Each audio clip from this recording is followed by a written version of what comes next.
Barroso, nós conhecemos o teu passado, a tua vida, o que você sempre defendeu, como chegou ao Supremo Tribunal Federal. Olá, a presidenta Dilma Rousseff escolheu Luiz Roberto Barroso para ser um novo ministro do Supremo Tribunal Federal. Inclusive defender o terrorista Cesare Battisti. Battisti está no Brasil desde 2004, depois de ter passado mais de 30 anos entre México e a França como fugitivo. Depois de 3 anos escondido no Brasil, ele foi preso em 2007. Desde então, o governo italiano solicita a extradição de Battisti para que cumpra a pena de prisão perpétua a que foi condenado no país de origem. Em 2010, o então presidente Lula, no penúltimo dia de mandato, vetou a decisão de extradição que tinha sido publicada pelo Supremo Tribunal Federal. Volto a esta tribuna para defender a competência e a atuação legítima do presidente da República do Brasil, injustamente atacado na sua honra por autoridades estrangeiras. E volto a esta tribuna para tentar impedir a consumação de uma vingança histórica tardia e injusta que significará enviar para a prisão um homem de 60 anos, de cerca de 60 anos, para morrer no cárcere.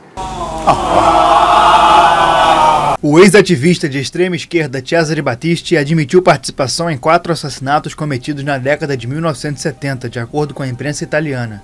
Condenado à prisão perpétua, esta é a primeira vez em que Battisti assume a responsabilidade pelos crimes. Até agora, ele só havia admitido ter feito parte do grupo radical de esquerda Proletários Armados pelo Comunismo, mas sempre rejeitou a participação em assassinatos. Battisti passou 40 anos entre fugas e decisões judiciais de diferentes países, até se refugiar no Brasil em 2004. Em 2007, ele foi preso no Rio de Janeiro, mas em 2010 o presidente Luiz Inácio Lula da Silva negou a extradição para a Itália. Mas antes de demonstrar o acerto jurídico da decisão do presidente da República, do presidente Lula, eu gostaria de ser capaz de demonstrar a vossas excelências que sua decisão é moralmente legítima e não havia outra decisão a ser tomada nessas circunstâncias. O ex-ativista de extrema esquerda Cesare Battisti admitiu participação em 4 assassinatos cometidos na década de 1970. Portanto, o que se cuida aqui é de impedir uma vingança histórica tardia e injusta. Foi isso que o presidente Mitterrand fez na França quando negou a extradição. E é isso que o presidente Lula está fazendo no Brasil, também ao negar a extradição. Poucos minutos de disponibilidade intelectual de Vossas Excelências, de espíritos desarmados, porque essa é uma questão muito singela do ponto de vista jurídico, não importa a grandeza da sua repercussão política. Battisti se casou com uma brasileira, com quem teve um filho em 2013. Em dezembro do ano passado, o Supremo Tribunal Federal ordenou a prisão do italiano e no dia seguinte o então presidente Michel Temer assinou a extradição. Detido no ano passado quando tentava fugir para a Bolívia. Pelo Twitter, o presidente eleito Jair Bolsonaro respondeu a uma mensagem do ministro do Interior da Itália, Matteo Salvini, e ofereceu apoio ao governo italiano no processo de extradição.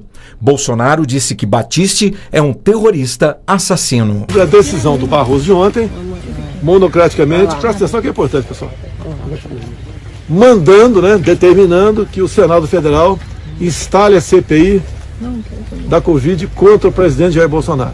Não existe. É exatamente isso. A CPI não é para apurar desvio de recursos de governadores. É para apurar, segundo lá está na ementa do pedido de CPI, omissões do governo federal. Ou seja, uma jogadinha casada. Barroso, bancada de esquerda do Senado, para desgastar o governo. Eles não querem saber do que aconteceu com os bilhões desviados por alguns governadores e alguns poucos prefeitos também. A gente vê manchetes como essa aqui da Folha de São Paulo em outubro. País perde 65% dos leitos de UTI abertos desde o início da pandemia. A gente acompanhou esse movimento, esse movimento de desmobilização da saúde, que também englobou o quê? O fechamento dos hospitais de campanha, aquelas obras caríssimas. Então, se sobrou tempo, se sobrou dinheiro, só tem 3 explicações para que brasileiros tenham morrido sem acesso a tratamento nos postos de saúde e nos hospitais municipais e estaduais. Incompetência, negligência e corrupção. Esses ligados ao secretário Alexandre Baldi. Autorização da 7ª Vara Federal Criminal do Rio de Janeiro, do juiz Marcelo Bretas, que desarticula essa operação Dardanários, que desarticula um grupo de agentes públicos e empresários que realizavam contratações dirigidas especialmente na área da saúde. Como eu disse, ele é secretário de Transportes do governo do governador João Dória, em São Paulo. Os agentes investigam fraudes na compra de equipamentos individuais de proteção durante a pandemia. Além de superfaturamento, a operação apura se houve direcionamento na escolha da empresa que forneceu os produtos. Um dos papéis da Controladoria Geral da União é o combate à corrupção. E agora, diante da pandemia, esse trabalho vem sendo intensificado. Pelo menos 7 operações da CGU, em parceria com a Polícia Federal e o Ministério Público, foram deflagradas nos últimos dias em diversos estados e também no Distrito Federal. Em Sergipe, por exemplo, o alvo foi a Secretaria de Saúde de Aracaju. A Operação Serôdio investigou se foi pago um valor maior que o devido para uma empresa montar um hospital de campanha. Segundo a Controladoria Geral da União, das 37 operações feitas neste ano, 20 focaram nos recursos repassados pela União para o tratamento e combate à Covid-19. O prejuízo que esses desvios causaram aos cofres públicos superaram R$500 bilhão. Dessa operação que foi deflagrada na manhã de hoje, são 74 mandados de busca e apreensão no Distrito Federal e em mais 7 estados da União. São Paulo, Espírito Santo, Rio de Janeiro, Bahia, Goiás, Santa Catarina, Paraná, para apurar as ilegalidades praticadas em contratações que envolvem testes para a detecção da Covid-19. Os mandados foram deferidos pela Justiça Criminal de Brasília e decorrem de uma investigação iniciada no GAECO, do Ministério Público do Distrito Federal, que é o Grupo de Combate ao Crime Organizado. De acordo com as informações, existem fortes indícios de superfaturamento na aquisição dos kits de teste rápido da Covid-19 e ainda evidências de marcas adquiridas que, segundo o Ministério Público, seriam marcas imprestáveis, ele usa inclusive esse termo, para a detecção eficiente do novo coronavírus com baixa qualidade para a detecção da Covid-19. Agora, detalhe, lá dentro do Senado tem processo de impeachment contra ministro do Supremo Tribunal Federal. Tem ou não tem?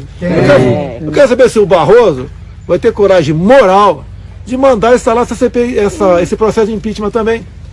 Pelo que me parece, falta coragem moral para o Barroso e sobra ativismo judicial. Não é disso que o Brasil precisa. Vivendo um momento crítico de pandemia, pessoas morrem e o ministro Supremo Tribunal Federal faz politicalha junto ao Senado Federal. Barroso, nós conhecemos o teu passado, a tua vida, o que você sempre defendeu, como chegou ao Supremo Tribunal Federal, inclusive defendendo o terrorista Cesare Battisti. Tá? Então, use a sua caneta para boas ações em defesa da vida e do povo brasileiro. E não para fazer politicalha dentro do Senado Federal. É isso aí, presidente. Se tiver moral, um pingo de moral, ministro Barroso, mande abrir o processo de impeachment contra alguns dos seus companheiros do Supremo Tribunal Federal. Boa, garoto! É isso aí, doutor! Vai, presidente!